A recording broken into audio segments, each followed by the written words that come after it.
Assalamualaikum warahmatullahi wabarakatuh. Perkenalkan, kami dari kelompok 1A akan menjelaskan materi tentang konstitusi. Sebelumnya, perkenalkan saya Alfianaya. Saya Muhammad Farid Akbar. Saya Dinuris Ramayanti. Kami akan menjelaskan tentang materi konstitusi. 1. Konstitusi Undang-Undang Dasar Negara Republik Indonesia tahun 1945 sebagai hukum dasar tertulis. A.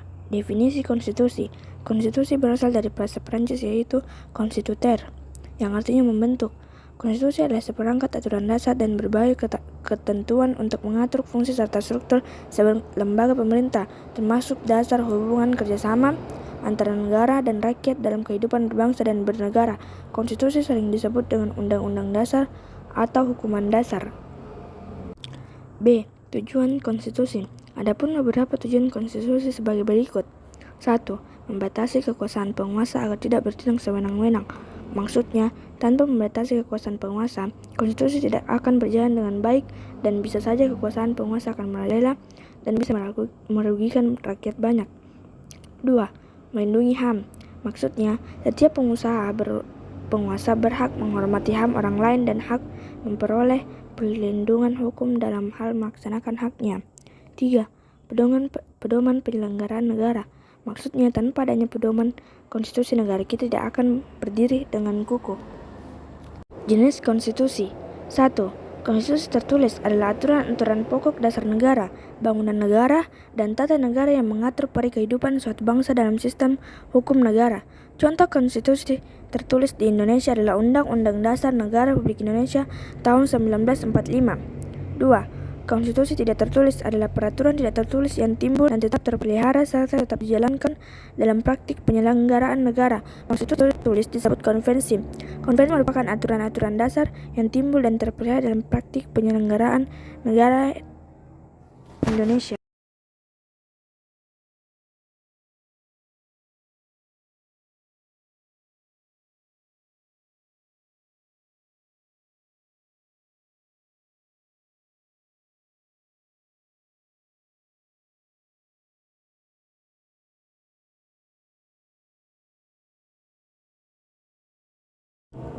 Periode ketiga, 17 Agustus 1950 sampai dengan 5 Juli 1959. Konstitusi RI 1949 diganti dengan Undang-Undang Dasar sementara 1950. 4. Periode keempat, 15 Juli 1959 sampai sekarang. Undang-Undang Dasar sementara 1950 diganti berlakunya kembali Undang-Undang Dasar Negara Republik Indonesia tahun 1945. 2. Undang-Undang Dasar Negara Republik Indonesia tahun 1945 dalam kehidupan sehari-hari. A. Terkait hak dan kewajiban warga negara terdapat dalam pasal 27 ayat 1, 2, dan 3 Undang-Undang Dasar Negara Republik Indonesia tahun 1945. Pasal 27 ayat 1 berbunyi, segala warga negara bersamaan kedudukannya di dalam hukum dan pemerintahan dan wajib menjunjung hukum dan pemerintahan itu dengan tidak ada kecualinya. Pasal 27 ayat 2 berbunyi, tiap-tiap warga negara berhak atas pekerjaan dan kehidupan yang layak bagi kemanusiaan. Pasal 27 ayat 3 berbunyi, setiap warga negara berhak dan wajib ikut serta dalam upaya B.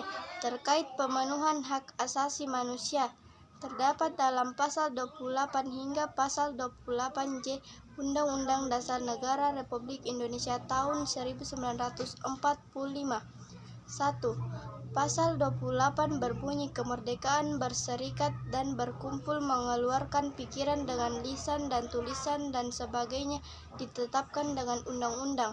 2. Pasal 28A berbunyi setiap orang berhak untuk hidup serta berhak mempertahankan hidup dan kehidupannya. Pasal 28 ayat 1 berbunyi, setiap orang berhak membentuk keluarga dan melanjutkan keturunan melalui perkawinan yang sah. Pasal 28B ayat 2, setiap anak berhak atas kelangsungan hidup, tumbuh dan berkembang serta berhak atas perlindungan dari kekerasan dan diskriminasi. C. Terkait jaminan beragama dan berkepercayaan. terkait jaminan beragama dan berkepercayaan terdapat pada pasal 29 ayat 1 dan ayat 2 Undang-Undang Dasar Negara Republik Indonesia tahun 1945. 1. Pasal 28 ayat 1 berbunyi, negara berdasar atas ketuhanan yang Maha Esa. 2. Pasal 28 ayat 2 berbunyi, negara menjamin kemerdekaan tiap-tiap penduduk dan memeluk agamanya masing-masing dan untuk beribadah menurut agamanya dan kepercayaan. Terkait bela negara terdapat pada pasal 30 ayat 1 Undang-Undang Dasar Negara Republik Indonesia tahun 1945 berbunyi, tiap-tiap warga negara berhak dan wajib ikut serta dalam usaha pertahanan dan keamanan negara.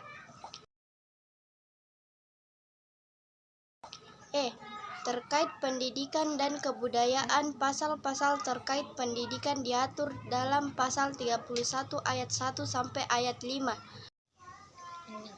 Undang-Undang Dasar Negara Republik Indonesia tahun 1945. 1.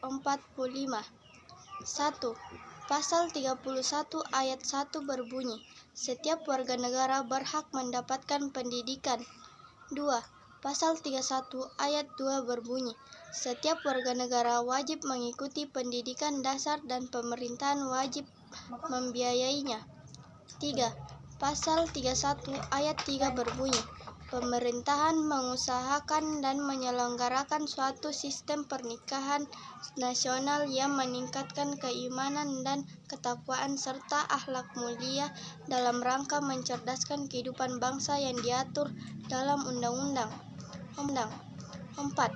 Pasal 31 ayat 4 berbunyi, negara memproseskan anggaran pendidikan sekurang-kurangnya 20% dari anggaran pendapatan dan belanja negara serta dari anggaran pendapatan dan belanja daerah untuk memenuhi kebutuhan penyelenggaraan pendidikan nasional. 5. Pasal 31 ayat 5 berbunyi, pemerintahan memajukan ilmu pengetahuan dan teknologi dengan menunjang tinggi nilai-nilai agama dan persatuan bangsa untuk memajukan peradaban serta kesejahteraan. Mengenal hak dan kewajiban dalam kehidupan sehari-hari. Menurut Kamus Besar Bahasa Indonesia, hak adalah sebagai kebenaran, kepunyaan, milik, dan kekuasaan.